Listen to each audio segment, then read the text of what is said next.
lafiya kuma ya kaddara mana mu sake haduwa a wannan yammaci na Laraba 16 ga watan Ramadan. Hijirar ma'aiki sallallahu alaihi wa alihi wa sallama na da shekara 1442 wanda ya daidai da 28 ga watan 4 miladiya 2021 in ya inganta.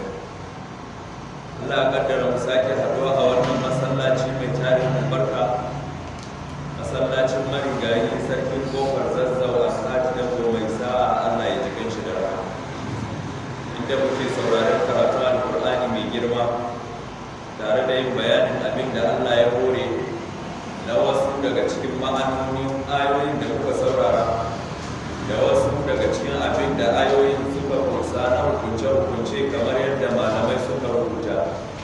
Allah ya dace da mu da alkhairi. Jiya mun karkare karatu a aya ta 213 a cikin wannan sura mai tarin albarka, suratul Baqara.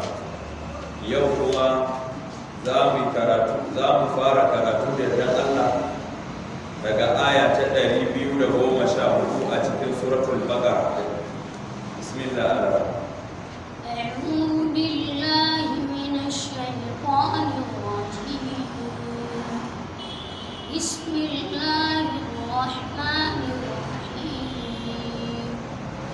أم حسبتم أن تدخلوا الجنة ولما يأتكم مثل الذين خلوا من قبلكم مستهم البأساء والضراء وزلزلوا حتى يقول الرسول والذين آمنوا معه متى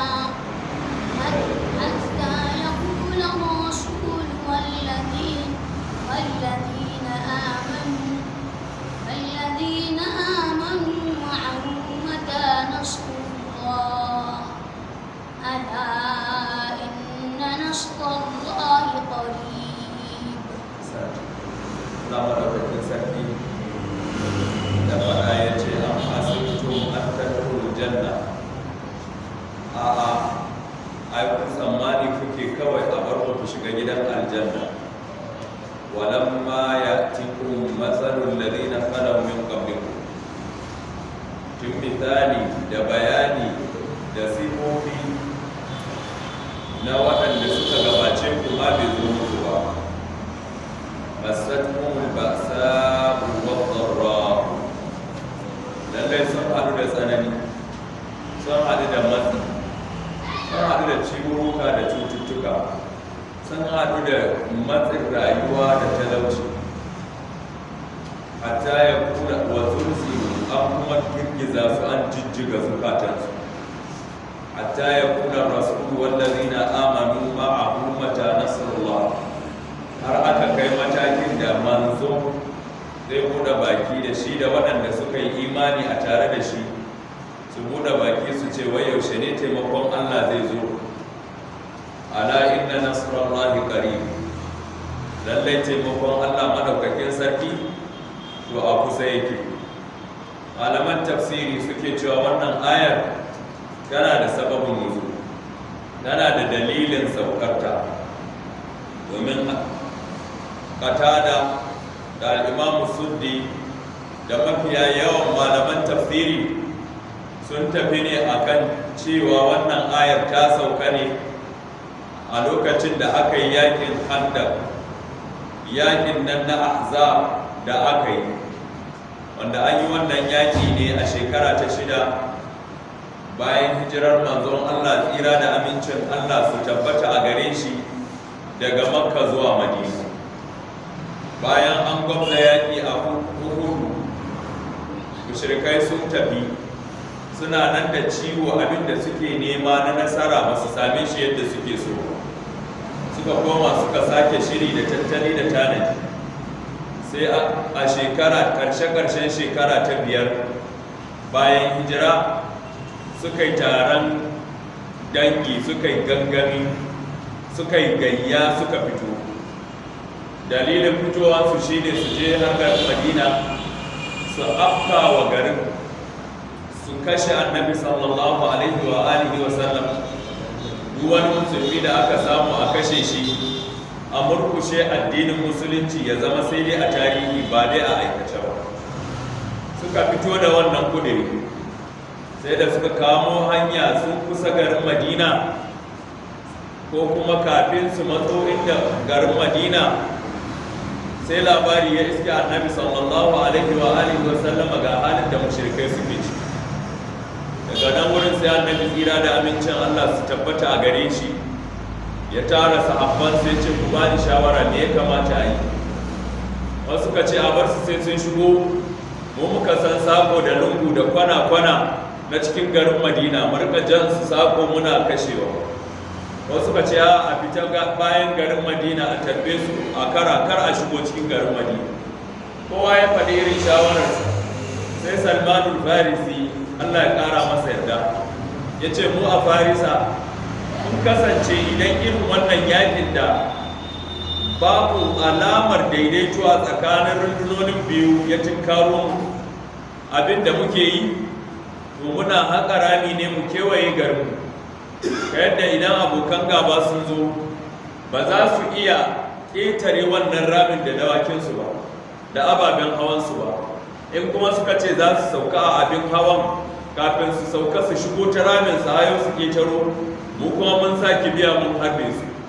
Sai annabi sallallahu alaihi wasallam ya ce wannan ita ce shawara, a kama aiki. Annabi sallallahu alaihi wa alihi wasallam ya zage da shi ake aiki, aikin hakin rani. Suka zo wani wuri inda aka samu wani dutse mai taurin gaske da ya gagare su. Suka zo suka gaya wa annabi sallallahu alaihi wa alihi wasallam ga abin da ke faruwa. Annabi ya taso da kai, ya zo ya karbi guduman da ake fasa dutse, ya daga guduman ya daki wannan dutsen nan ya yi tarkatsin wuta ta tashi. Annabi ya ce Allahu akbar, sahabbai ma suka yi kabbara suka ce Allahu akbar. Sai ya ce an nuna mun a wannan tarkatsin mun ci Farisa da yaƙi. An gani? Ana cikin haka ya ƙara daga dutse ya daki wannan, ya ƙara daga guduma ya daki wannan dutse, wuta ta ƙara tashi ta tartsatsi. Annabi ya kabbara, sahabbai suka yi kabbara, ya ce a wannan hasken wutar da kuke gani Allah ya nuna mun ci Roma da yaƙi. Sahabbai suka samu ƙwarin gwiwa, suka samu karsashi da nishadi. Munafukai suka koma gefe suka ce lallai mutumin naku ya ji. An gani ka ce kun ji har sun batu da surkun lefi. Mu ga munan fitsari in mutum zai zagaye yana jin tsoro, amma daga nan yana gaya mana wai mun ci Farisa mun ci Roma da yaƙi ta ina. Munafukai ke. An gani a wannan lokacin aka ce Farisa aka ce Roma, to maganan wani ƙarfin soji ya ƙare a duniya kuma bayan su. An gani a haka annabi ya fasa dutsen, aka haƙa ramin. Abubuwa da yawa na mu'jiza sun faru a wannan yakin na albarkar annabi sallallahu alaihi wasallam. Amma da yake ba mawdu'in muke ba, wannan na kawo shi ne don mu ga yadda yakin ya kasance. Domin a wannan yakin ne aka yi shi suna cikin tsananin talauci, gashi suna cikin tsananin yunwa ba abinci, ga tsananin sanyi da ake yi na hunturu. An gani a haka suka fito bayan gari suka haƙa rami kuma suka zauna suna jira. Da mushrikai suka zo sai suka ga an riga an haƙa rami, suka ga an yi wani tsari wanda ya saba ma tunaninsu. Suka ce Muhammadu bai dauki wannan daga tsarin Larabawa ba, yana samu tsare-tsaren shi ma har daga kasashen ƙetare ke. An gani don mu ba mu san wannan ba a kasashen Larabawa. To haka ne suka zauna ba su samu afkawa al'ummar musulmi a garin Madina ba su afka musu ba, sun kasa shiga. Sai suka ce to yanzu abin da za a yi, za mu kafa musu takunkumi na karya tattalin arzikin ƙasa ba shiga ba fita, suka kafa sansani a gaban garin Madina. An gani da suka kafa wannan sansanin suka zauna a ciki. Kawai sai Annabi sallallahu alaihi wasallam ya ji labari, dama tun farkon zuwan shigarin Madina ya riga ya zauna da Yahudawa, an kulla yarjejeniya na zaman lafiya da taimakekeniya. Duk wanda ya zo zai yaƙi Annabi sallallahu alaihi wasallam, to Annabi yana da haƙƙi akan Yahudu su ba shi tsaro da kariya a matsayinsu na makotan shi. Shi kuma duk wanda ya zo zai yaƙe su, su ma suna da haƙƙi na Annabi ya ba su tsaro da kariya. An yi wannan alƙawari da yarjejeniya tsakanin shi da su, amma lokacin da suka ga mushrikai sun zo, kawai sai suka je suka haɗa baki da mushrikai cewa su mushrikai su afko ma Annabi ta gaba, su kuma suna ta bayan shi za su afka mishi ta baya, sai a sa shi a tsakiya a murkushe shi duka gaba daya, domin su sarara su ma Yahudu, mushrikai su ma suna ganin sai an yi haka za su huta. An gani sai labari ya iske Annabi sallallahu alaihi wasallam gashi Yahudawan Banu Quraiza sun warware alƙawari. Annabi sallallahu alaihi wasallam ran shi ya baci hankalin shi ya tashi. Yanzu to matsalar ta gaba zai tara karfin shi ko ta baya? An gani? Ana cikin haka sai ga wani mutumin Annabi sallallahu alaihi wasallam tun a jahiliya, ko mutumin mushrikan Makka, ko mutumin Yahudu, ya zo wurin Annabi sallallahu alaihi wasallam. Wasu malamai suka ce ya musulunta, wasu suka ce bai musulunta ba. Ya zo ya ce, kai kuna cikin wani hali, ina so in taimaka muku, ya zan yi in taimaka muku, da me zan iya taimaka muku?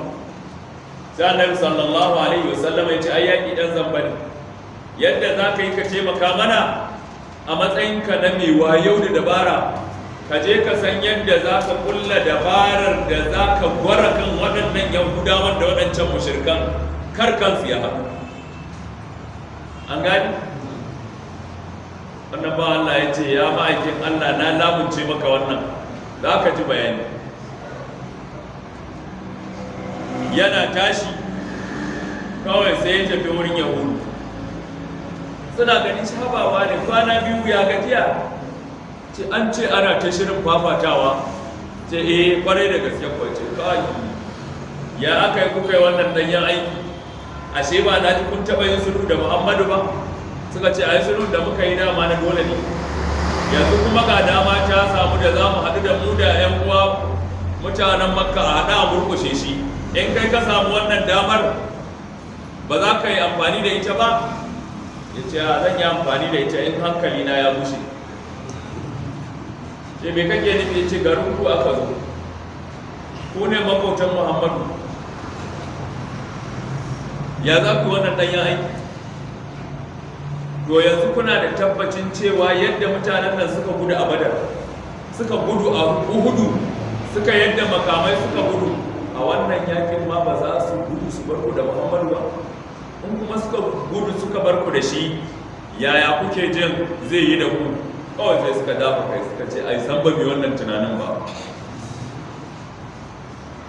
Allah yanzu me ne abin yi? Ya ce abin yi ɗaya ne,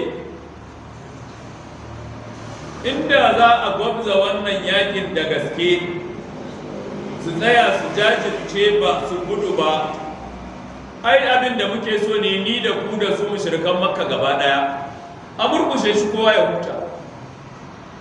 Su to zai za a yi musa su dole a yakin. Ya ce ku ce su zaɓo muku matasa 'ya'yan manyan mutane daga cikinsu mutum 100 su ba ku aje a garinku na Banu Quraiza a matsayin lamuni da ke nuna muku cewa tabbas ba za su gudu su bar ku Muhammadu ya muku zance daidai ba. Suka ce kai wani gaskiya duk mutumin da bai da amintaccen masoyi kamar ka ya taɓe. Ai haka za a yi, ku gaya musu haka, in har ba su ba ku ba to ko kun fasa kawai, ba za ku yi yakin ba kun fasa. suka ce haka za mu wanda kawai shi kuma yana fita daga wani sai je wurin mushrikan makka tawa ne yau ai karshen tuka ciki tik yau a wannan karo da yi Muhammad ya zo ƙarshe ya ruɗe ya daburce yanzu lokaci kawai muke jira a hura usul mu afka mishi ta gaba yahudawan banu ƙwarai za su afka mishi ta baya mu murkushe shi a tsakiya sai ce a yadda kuke jin kuna da wayo da dabara shi ma kuma Muhammadin na haka yake ko kuna nan kuna jiran shi ya zaga ya samu yahudawan banu ƙuraiza ya yi musu barazana sun gane abin da suka yi laifi ne sun warware alkawari tsakaninsu da shi sun ce menene za su yi a matsayin kafaran wannan barna da suka yi na warware alkawari da babu haɗin kai sun yi nadaman abin da suka yi yanzu abin da suka yi da shi ni dai na ji an ce wai yadda suka yi da shi kenan su karɓo mishi 'ya'yan manya mutum 100 a cikinku matasa 'ya'yan manyan mutane su karɓo tun da ya kashe 70 a badar yanzu ya kalaci da 100 ya kashe wannan shi zai sa ya yafe musu barnar da suka yi na warware alkawari da babu goyon baya da haɗin kai da ce da Allah wace magana kake yi haka ce to ni dai jita-jita ne na ji ya tabbata ko bai tabbata ba wannan kuma Allah ne masani na dai gaya muku na bar ku lafiya ya tashi ya basu da suka fara tattaunawa kai domin wannan abu ya faru da kuke tsammani kenan suka ce kai ƙarya ne ma ba zai faru ba sai wani ya ba da shawara ya ce ai ba wai mu ce zai faru ko ba zai faru ba kawai in Allah ya kai mu gobe a aika ma waɗancan yahudawan su fito kawai a haɗa gwabza yakin nan mu ƙare nan ba garinmu ba ne me abin da ya kawo mu tafi ka ce ka kawo shawara in abin da ya gaya mana gaskiya ne ai za mu ga suna wutsa tsiri suna ja da baya daga nan sai mu san matakin da za mu ɗauka an gani washe gari kawai suka aika ka ce jama'a to lokaci ya yi mu ana ta jan lokaci nan ba garinmu ba ne kullum guzurinmu karewa yake yi a fito kawai a gwamza wannan yakin ku afka mai ta baya mu kuma za mu afko mishi ta gaba a haɗa a murkushe shi mu gama shi kenan mu tafi kawai sai yahudawa suka aiko da sako gaskiya sun yi wani tunani su suna jin tsoron kada su shiga wannan yaƙi kuma su mushrikan makka su ji wuya su tarkata su gudu kamar yadda suka gudu a badar da uhudu su bar su da muhammadu me za su ba su a matsayin lamuni da ke nuna ba za su gudu ba kuma suka ce ko kuka gayyato mu ko mu muka zo da kanmu ai maganar gudu bai taso ba tun da muka taso muka zo abin da ya kawo mu sai mun yi shi za mu tafi yahudawa suka yi suka ce mu ba mu yadda ba sai kun ba mu lamani na 'ya'yan manya daga cikin ku mutum 100 mu aje a garinmu a matsayin jingina wannan shi yake nuna ba za ku gudu ku bar mu ba suna aika musu da wannan sai suka ce ga maganar wani ta tabbata ka ce ko mutum ɗaya ba za mu ba ku ba in za ku fito ku fito in ko ba za ku fito ba ne ku faɗa suka ce mu kuma in ba ku ba mu ba za mu fito ba sai ba za mu ba ku ba ce to an kya fito ɗin sai haɗin kai da taron dangin da aka yi da mushrikai da yahudu ya samu cikas wannan bawan Allah ya gwara kansu an gani alharbu khud'a yaƙi ɗan zambani to da aka yi haka sai irin karsashi da mushrikan makka da masu ƙawance da su suke da shi ya yi ƙasa an gani shi kuma da annabi ya ji labarin ga abin da aka yi ya gode wa Allah ana cikin haka wata rana da daddare tsakan dare annabi ya kwanta kawai sai mafarki, da ya mafarki cewa mutanen nan duk tsoro ya kama su, sun ma rude suna shirin su gudu. Abin da ya gani a mafarki ke da kuma mafarkin annabawa gaskiya ne. Ya farka cikin daren, a cikin daren nan kawai tara sahabbai ya ce ga abin da Allah ya nuna mun a bacci. Kun ga saboda natsuwa ana fuskantar abokan gaba har bacci suke, an gani, amma fa akwai tashi hankali. Bari ku ji, ya ce yanzu wane ne zai gangara ya shiga sansanin mushrikan nan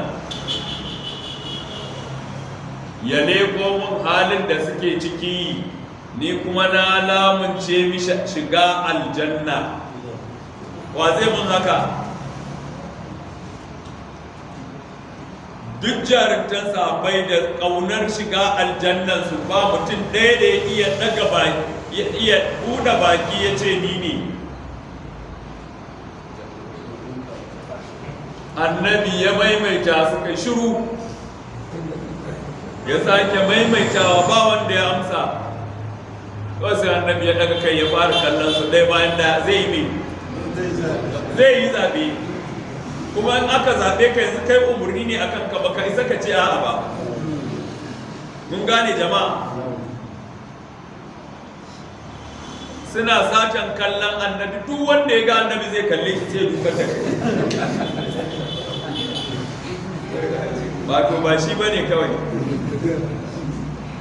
Za ku gane hikimar kawo muku wannan din. Sun shiga halin tsoro da tashin hankali, sun shiga wani yanayi da Allah ya ce wa zulzilu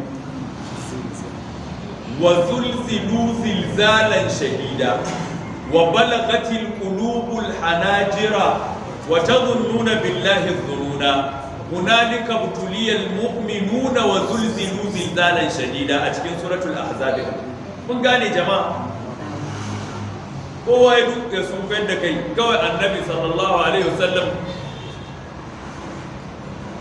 ya ce ina Hudhaifa ibn al-Yaman, ya ce labbaika ya Rasulullah, ya ce gani ya ma'aikin Allah, ce tashi ka je.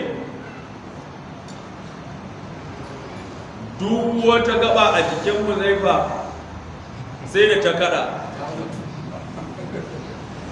ya ce hancin cikin shi haka yake kadawa yake kakkarwa, amma yanzu kuma umurni ne annabi ya bashi. Hankali shi ya daga ya tashi, to ya ma'aikin Allah, ya kama hanya har ya fara tafiya ya nisa, ya ce mishi Hudhaifa, ya labbaika ya Rasulallah, ya tuyo da sauri, yana ce za a ce bashi ne. Za annabi ya ce idan ka je duk abin da ka gani kar ka zartar da wani hukunci sai ka dawo ka yi shawara da ni. Ya ce to ya ma'aikin Allah, ce je ka Allah ya taimake ka. Ce amin, kawai sai ji wani irin karfi da ƙwarin gwiwa, ya gane ashe zai iya dawowa ya shawara da annabi ya koma, kuma gashi annabi ya yi mai addu'an fatan Allah ya taimake shi. Mun gane jama'a? Kawai ya shiga cikinsu. Kai, an ga jarabawa jama'a. Da ya shiga cikinsu cikin dare a cikin duhu, kawai Abu Sufyan ibn Harb shine shugaban waɗannan kwamandojin yakin gaba ɗaya da mushrikan Makka suka haɗu, waɗannan rundunoni gaba ɗaya. An gane? Lokacin yana sarkin Makka kafin ya musulunta. Ya ce kai jama'a, ni fa na ji a jikina kamar wasu 'yan leƙen asiri sun shigo cikinmu. Ya haɓa kai kuwa, wannan leƙen asiri zai shigo, ce ni ban yadda ba, na ji a jikina kawai 'yan leƙen asiri sun shigo. Ya to me kake so a yi? Ce kowa ya kama na kusa da shi ya san waye shi. Kila kai ne a nan za ka zura a guje, ko ba haka za ka yi ba? Sai kawai Hudhaifa ya tsaya yana kallon su, sai ga wannan ya kama na kusa da shi ya ce kai waye kai, ce ni ne wani ɗan kaza kaza kaza, ya ce to mun gane. Kawai shi sai ya wuka kafin na kusa da shi ya cafke shi, sai ya cafke hannun na kusa da shi, ce kai waye kai, ce ai ni ne wani kaza kaza kaza kaza daga anguwa kaza kabila, ce to na gane ka. Aka gama aka ce ai kowa ya san na kusa da shi, ba wani bakon aure da ya shigo cikin mu. To shi kenan ko ya ci gaba da harkar. Ya ce na dinga yawo a cikinsu ina ji tsoro ya kama su, firgici suke ciki. Ya ce na zaga kawai sai na ga Abu Sufyan ibn Harbin shi kadai ya kunna wuta yana shan dumi, har na ɗauki kibiyata da baka, kwari da kibiya, har na saita shi zan harbe shi kashe. Sai na tuna annabi ya ce kar in zartar da wani hukunci sai na dawo na yi shawara da shi, sai na fasa.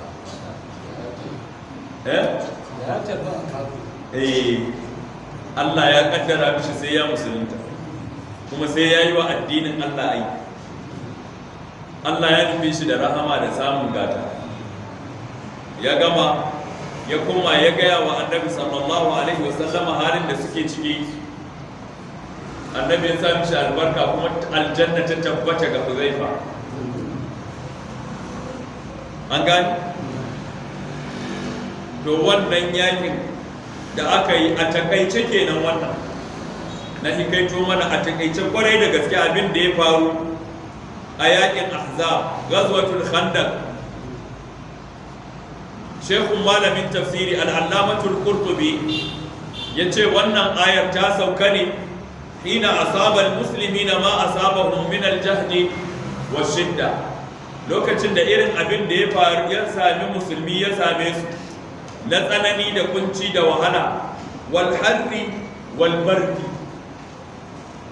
na irin zafi da suka shiga da kuma tsananin sanyi, wasu il'aishi da wani irin halin rayuwa, mummunan yanayi, wa anwa'i shada'idi, da nau'ukan abubuwa na tsanani a rayuwa. Wa kana kama qala Allah ta'ala, irin halin da musulmi suka shiga a wannan lokaci na Ghazwatul Khandaq ya yi daidai da yadda Allah madaukakin sarki ya faɗa, ya ce wa balagatil qulubul hanajir, zukata sai da suka taso suka baro inda suka dawo makogwaro, zuciyarka a makogwaronka saboda bala'i. Wannan kinaya ce na cewa an kai makura, an gani? An kai makura wurin shan wuya da shiga wani hali, wani yanayi. Wasu malaman, in ji malam Qurtubi, ya ce wasu malaman sun ce ayar ta sauka ne akan magana game da yakin Uhudu. Kuma akwai aya a cikin suratu Ali Imran da take da kama da wannan ayar, am hasibtum an tadkhulul jannata wa lamma ya'lamu Allahu alladhina jahadu minkum wa ya'lamu as-sabirin. Aka Allah ya faɗa a cikin suratu Ali Imran aya ta 142. Mun gane wannan jama'a. Wasu malaman sun ce a'a, ayar ta sauka ne saboda rarrashin muhajirai, mutanen Makka da suka yi hijira suka koma Madina, lokacin da suka bar gidajensu suka kyale dukiyoyinsu a hannun mushrikai suka yi musu sama da faɗi da gidajensu da dukiyarsu gaba ɗaya, su kuma suka fifita neman yardan Allah maɗaukakin sarki da neman yardan manzon Allah, tsira da amincin Allah su tabbata a gare shi. Su kuma Yahudawa suka bayyana adawansu karara ga manzon Allah, tsira da amincin Allah su tabbata a gare shi. Su kuma wasu mutane daga cikin mawadata suka ɓoye abin da ke cikin zukatansu na munafinci. Sai Allah maɗaukakin sarki ya saukar da wannan ayar domin ya daɗaɗa zukatan waɗannan bayin Allah muminai muhajirai.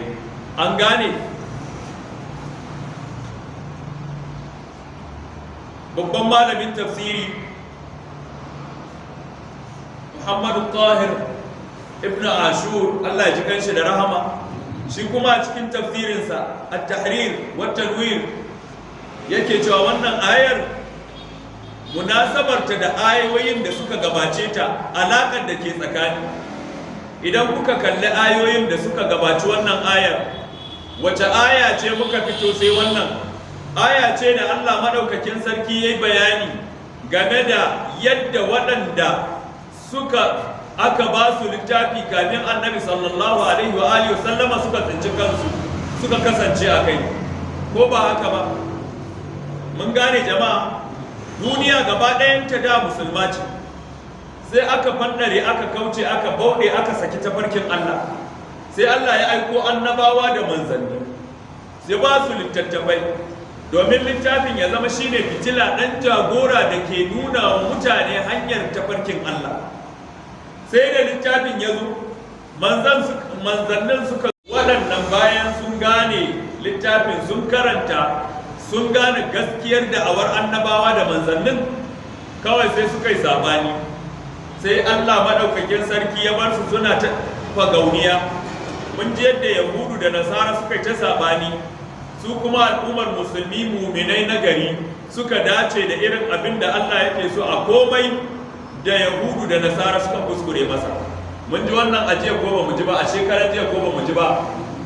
Mun ji? To tun da Allah ya yi bayanin wannan, to su waɗannan muminai ɗin da Allah ya datar da su, fa hada Allahu alladhina amanu limaktalafu fihi min al-haqqi bi idnihi wallahu yahdi man yasha'u ila siratin mustaqim.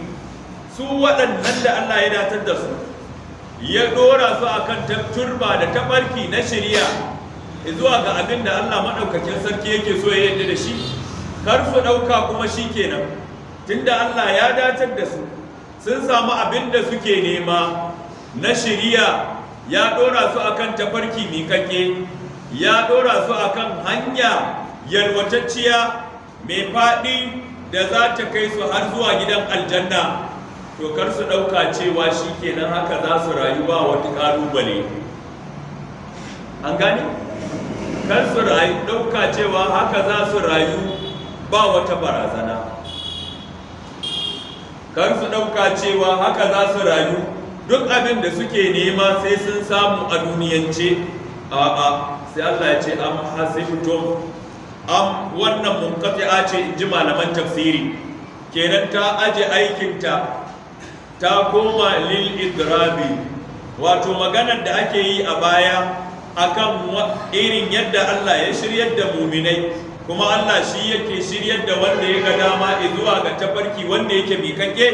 Ku aje wannan maganan a gefe, ku muminan yanzu da ku ake yi, yanzu tsammani ma kuke yi, tunaninku, zatanku shine kawai tunda kun yi imani Allah ya datar da ku zuwa ga dacewa ga abin da yake so ya yarda da shi, to shikenan Allah ya kyale ku a haka, ba wata jarrabawa a rayuwa.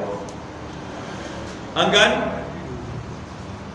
Ku rayu a haka sannan ku tafi ku shiga gidan aljanna. Allah bai tantance ku ba, Allah bai ware waɗanda suka yi imani suka tabbata imani da jajircewa wurin haƙurin yin da'a da Allah da wanda suka yi da'awar imani da fatar baki ba kaɗai. Am hasibtum an tadkhulul janna, so kuke kawai a kyale ku haka ku shiga aljanna. Malaman suke cewa aljanna din nan albustanu kasirul ashjari, lambu mai yawan itatuwa shi ake kira aljanna. An gane? Amma a shari'ancin an ce aljanna ana nufin hiyar darul lati a'addaha Allahu lil muttaqina, shine wannan gida da Allah ya tanaje shi ga bayansa masu takawa. Allah ka samu a cikin su. Fiha ma la aynur ra'at, a cikin aljanna akwai kayan more rayuwa irin wanda ido bai taba gani ba. Duk abin da ido ya taba gani na kayan jin daɗi da more rayuwa, to akwai wanda ma bai gani ba tukuna, yana nan aljanna.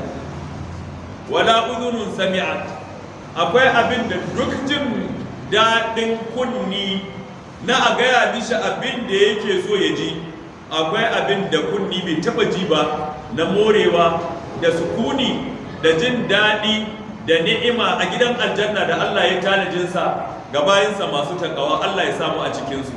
wala khatara ala qalbi bashar. Duk tunanin mai tunani da sakar zuci da mutum yake yi, akwai abin ni'ima da jin daɗi a gidan aljanna wanda wata zuciya ba ta taɓa saka shi ko ta tunanin shi ba. Yanzu wanda aka taɓa jin da wanda aka taɓa ganin da wanda aka taɓa tunanin akwai shi, to akwai ma na sama da haka.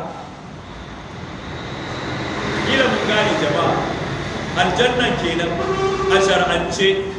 To yanzu kawai so kuke yi a bar ku shiga cikin irin wannan gida da Allah ya tattala, ya tanaza, ya shirya shi, ya kimtsa gidan, ya gyara shi, ya sa duk abin da ake nema na bukatar jin daɗi da more rayuwa a cikinsa, ya kuma wajabta, ya buga stamp duk wanda ya shiga dawwama ba fita ba mutuwa har abada. Kawai sai a shige shi a haka. Da ka ce ka yi imani, kawai sai a ce to madalla zo ka shiga aljanna. Walamma ya'tikum, wannan harafi na lamma harafi ne na korewa da kuma yin jazma da kuma juyarwa. Harfu nafyin wa jazmin wa qalbin,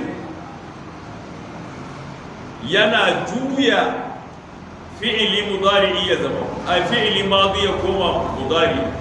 Walamma ya'tikum masalul ladina khalaw min qablikum, a yana juya madi ya koma mudari. Tun ma kafin a ce bayani da misali da sifa ta waɗanda suka gabace ku bai zo muku ba. An gane? Ku shiga aljanna haka kawai?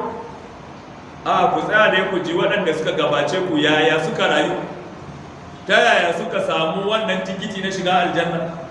Sun same shi ne a kwance a gidajensu suna bacci, sun same shi ne a miƙe da kafafuwansu suna shagala, suna morewa, suna shantakewa. Sun same shi ne a huce, suna jin daɗinsu yadda suka ga dama a rayuwar duniya. A haka suka samu aljanna? A'a, ba a haka suka samu aljanna ba. An gane? Waɗanda suka gabace ku masatumul ba'sa'u wad-dharra'u, lallai an samu alba'sa'u, an samu ad-dharra'u, duka ya shafe su, duka ya sauka a kansu, ya game da su. An gane? In an ce albasu shine mubasharatu shay, ad-dharra'u, al-ba'sa'u da ad-dharra'u duka sun sauka a kansu gaba daya. Mun gane jama'a?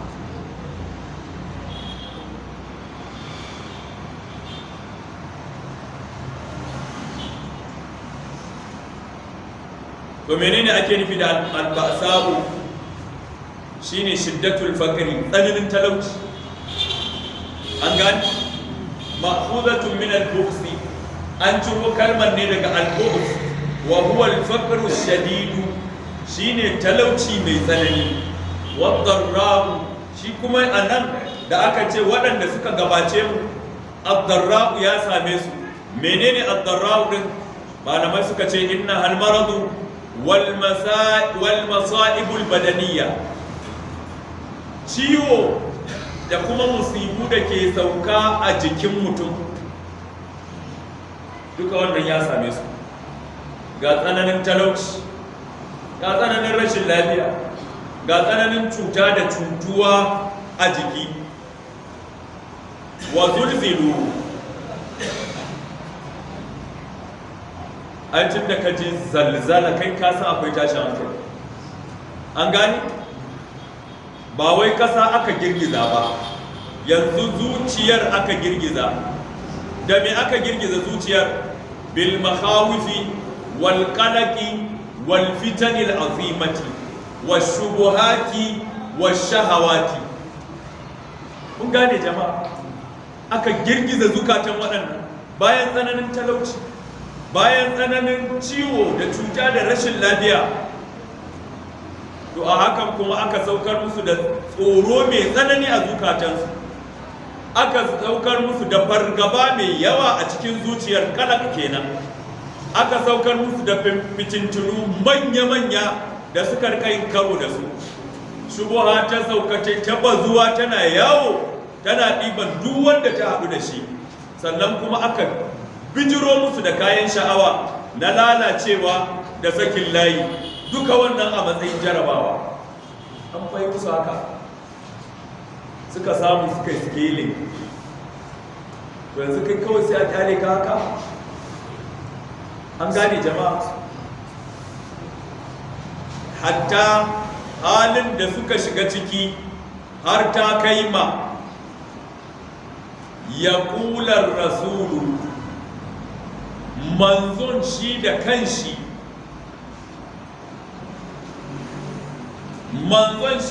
an rasulu a nan wurin jinsin manzanni ake nufi, har ta kai ma manzon da ke tare da waɗannan bayin Allah shi da kanshi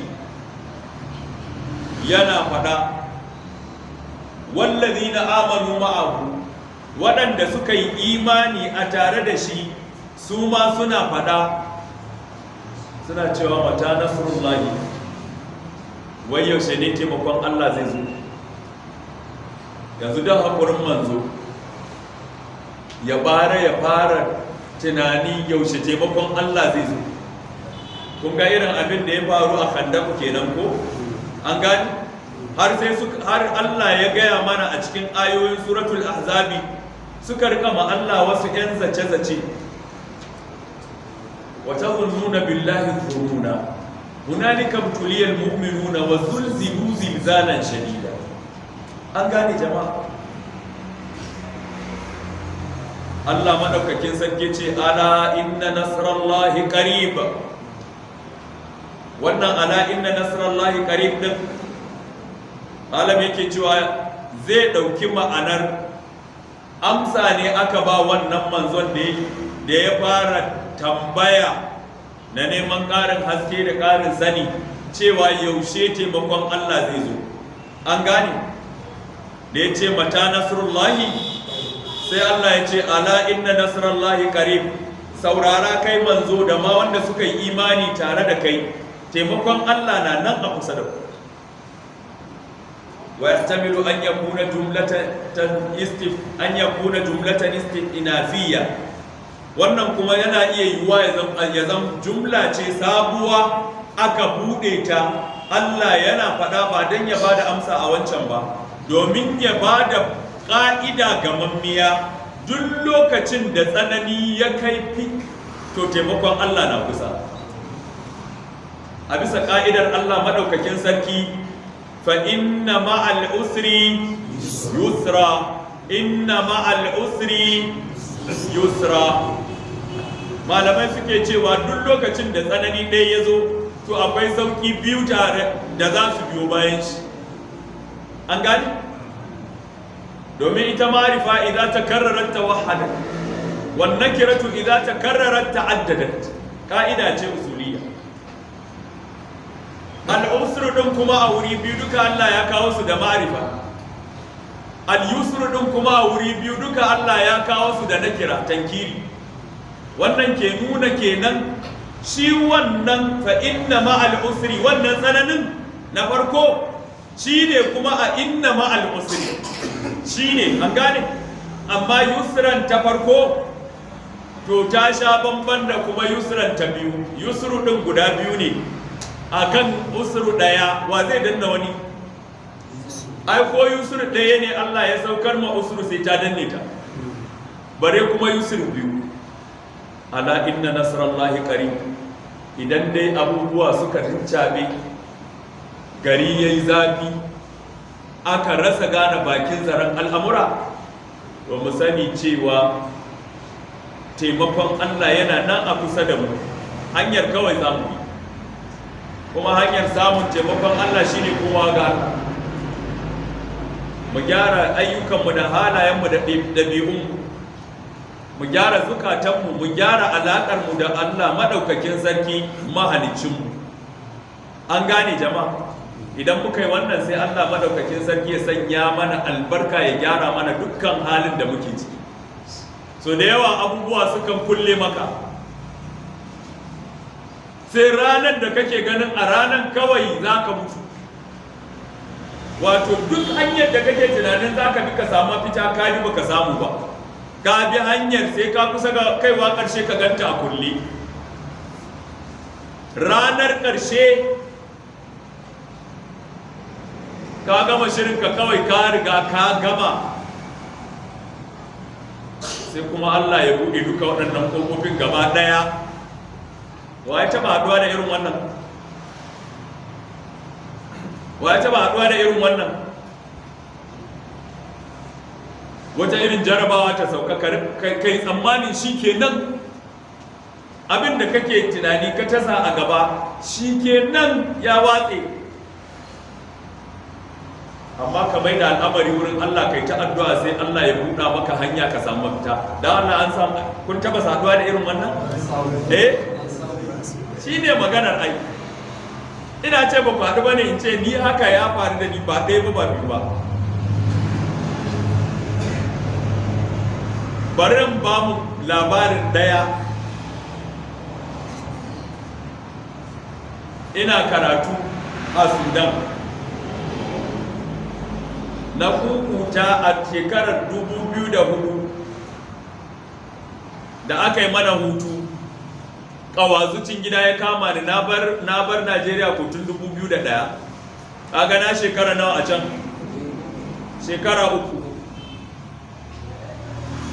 Na dawo gida, da na dawo gidan nan na yi hutu, aka gama hutu tsaf, kuma tikitin da na siya tun daga can sai na sai tikiti na zuwa da dawowa, don idan na zo gida kar dora ma iyaye da 'yan uwa ɗawainiya a ce sai an nemi yadda za a saya mun tikiti in koma. Na yi khuruj wal auda, abinda ake kira khuruj wal auda, za a buga maka shaidan an yarda ka fita an yarda ka dawo.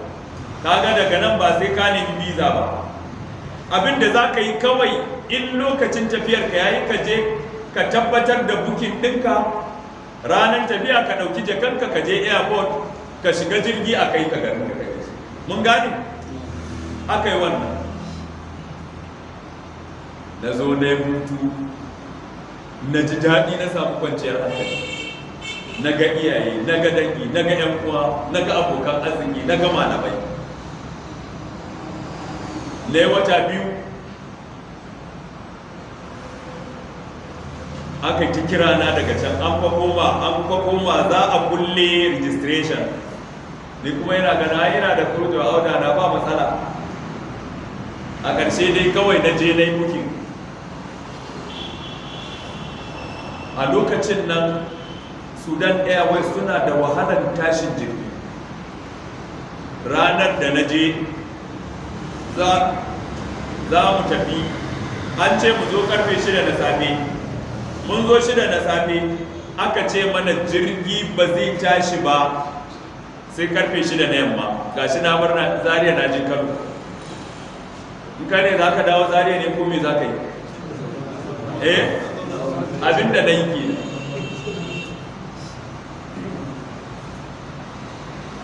Sai da yamman ta yi, aka ce ai ba ma jirgin gaba daya sai jibi. Ina da kanuwar mahaifiyata a Kano lokacin.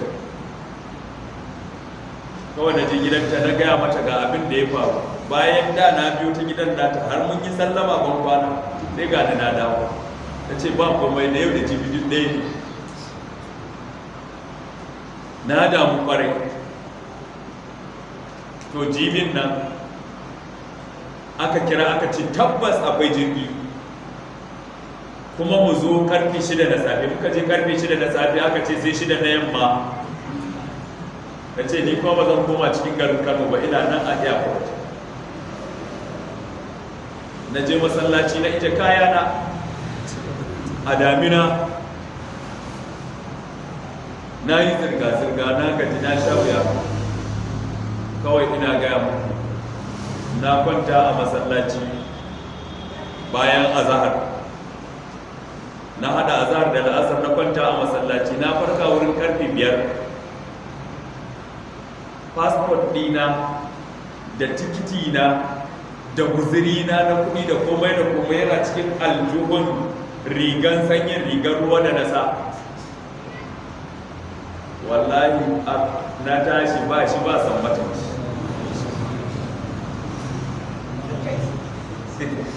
an sace. Kuma duk wannan jiri-jiri da je kaka dawo da aka dinga yi ya tabbata karfe 6 nan an buɗe wardiya an fara awon kaya za a tashi da gaske.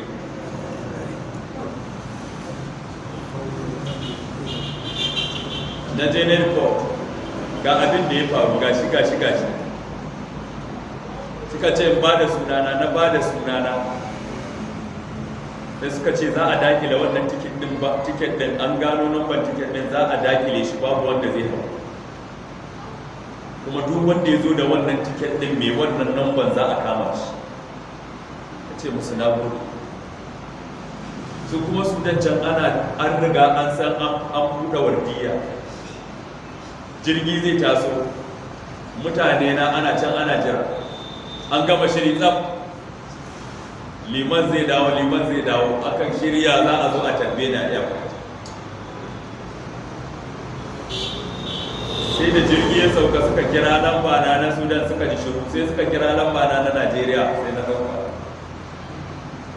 Me ya faru? na ce ai ban taso ba, ga abin da ya faru. Suka ce jibi fa za a kulle registration, za ka yi misin wannan session din gaba daya. Na ce to yanzu ya zan yi. Suka ce za mu bi hanyar da za mu bi, mu za mu je kai tsaye daga nan wizarar kharijiya, mu ba da sunanka a kawo gaggawa, ko me ake bukata an zo nan a shirye muke za mu tare zami. Da suka je suka nemi wannan zarafin aka yi musu, aka ce mafi karanci sai na je na yi passport sai an kara buga mun visa. Na koma gidan inda ta kan, kuma a lokacin an buɗe wardiya kenan, na je ina rikotin aka wani irin ruwan sama ya sauka na ban mamaki mai karfin gaske. Na ga irin ruwan da ake yi, na yi addu'a na roƙi Allah ya saukar mun da natsuwa da kwanciyar hankali. Da na je gidan innata ina gaya mata kawai ta sa hannu aka ta fasa, ta san akwai matsala. Da kira wata innatawa a Kaduna, ce mazaɓin daga nan na tashi sai Kaduna, daga Kaduna na je ofishin immigration, duk guzirin nawa an kwashe, suka bani kudin da na yi passport. Suka ce to da an yi passport din nan kawai karfin dawo Kano, kawai in wuce Abuja.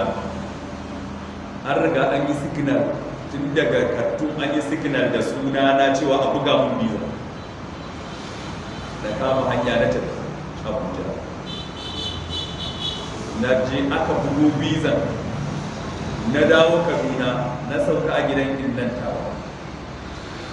Wani dai na san na sauka a nan, daga nan ban san me ke faruwa ba, ni farkawa na yi kawai na ganda asibiti.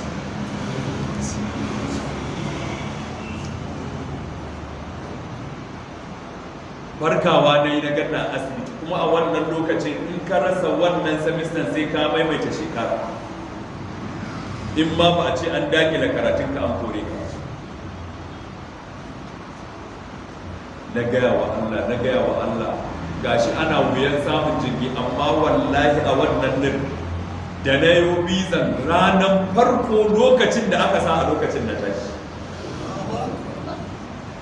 kuma na sauka a can lafiya lau. Ina sauka kuma na tafi jami'a, aka ce gaskiya wannan semester kawai kayi bizin ɗinta, amma semester na gaba za ka iya wasanawa. Mun ga lalurar ka, mun kaddara, mun ga san abin da ya same ka, sai ya zama kawai wannan semester na yi misin.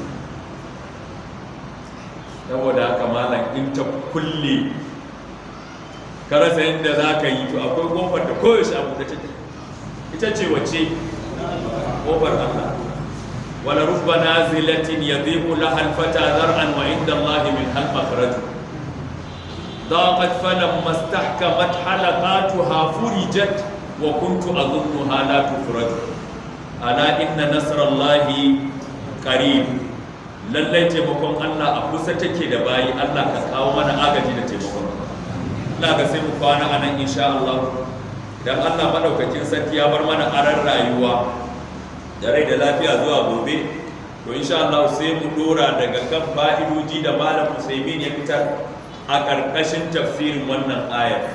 Abinda muka karanta ya zama daidai Allah ya tara mu alada, wanda muka yi kuskure ko tuntuɓen harshe Allah ya yafe mana, ya nuna mana inda daidai din yake, ya taimake mu ya ba mu ikon gyara, ya kuma shafe kuskuren daga zukatan ku, kar ya bar ku yi aiki da abin da kuka ji na kuskure daga gare ku. Sannan yau alhamdulillah majalisin namu Allah ya albarkace shi da babban malamin mu Malam Muhammad Bello Jafar. Na gan shi ya shigo sun sai ya zaga ta baya, ya buya a bayan wannan fila din. To Allah shi gabata mana, na ga ka kawai ka taso ka gaya mana abin da zai amfani. Allah ya saka da abin.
mu'afan fi jasadi lahu quta yawmi fa ka'annama hujizat lahu dunya bi azabi.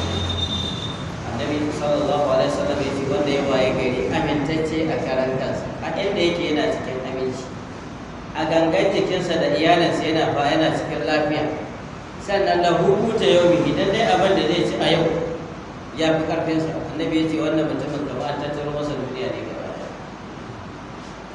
Dukkan waɗannan abubuwa guda ƙalubale ne a wajen mafi yawancin